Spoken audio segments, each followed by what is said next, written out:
Hello again, this is Doug the Two-Minute Gardener. Today we're going to look at how to build a simple Keystone flower bed.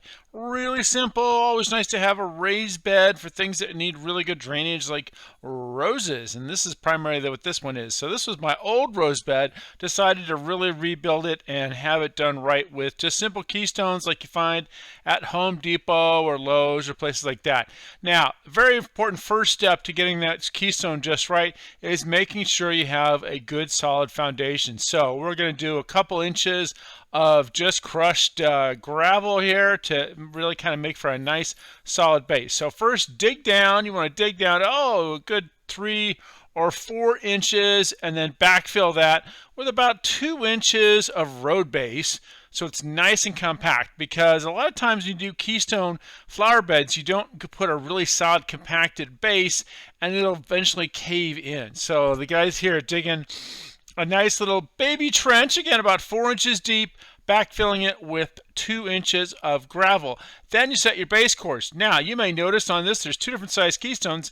That's because these have been left over from other jobs. So I'm repurposing all this old Keystone.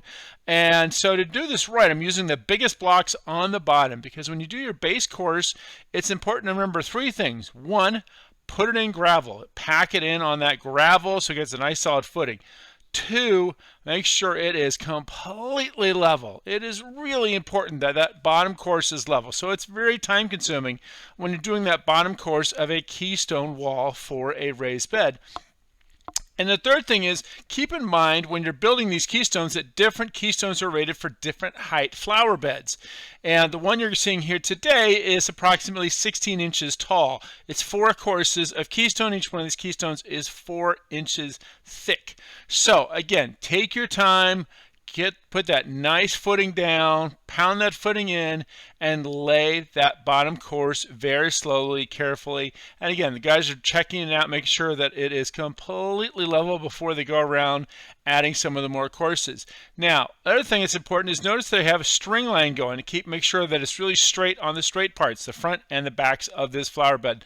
The front was easy because it butts up against a walkway. The back side, it's a little trickier, so use a string line to make sure that you have a nice straight Keystone wall when you're doing that footing.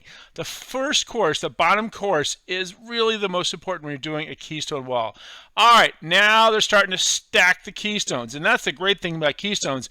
Once you've got that bottom course and it's all perfectly level, then it's pretty darn quick. You just start stacking those Keystones.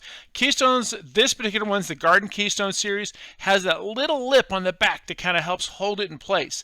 Now, one more thing that's kind of important when you're doing this Keystone, notice that there's a little gap between the dirt and the Keystone itself. But you guys are going to backfill that with the remaining gravel, so again, that the gravel doesn't come in, so that the dirt doesn't kind of cause the wall to kind of cave in a little bit.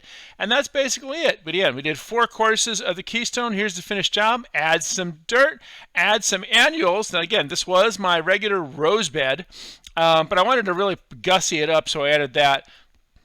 A nice row of 2 flats of Iceland poppies, great flowering annual for early springtime here in Southern California. And here is the finished product. Really simple. It took 2 guys approximately 4 hours to do this project together.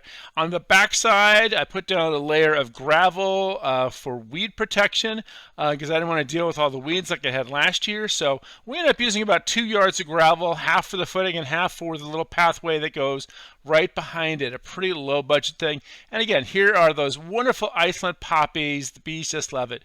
Well, that's all the time we have for today. If you enjoyed this video, make sure to hit that like button and subscribe to get more of my garden videos. Until next time, this is Doug, the 2-Minute Gardener, saying thanks for watching.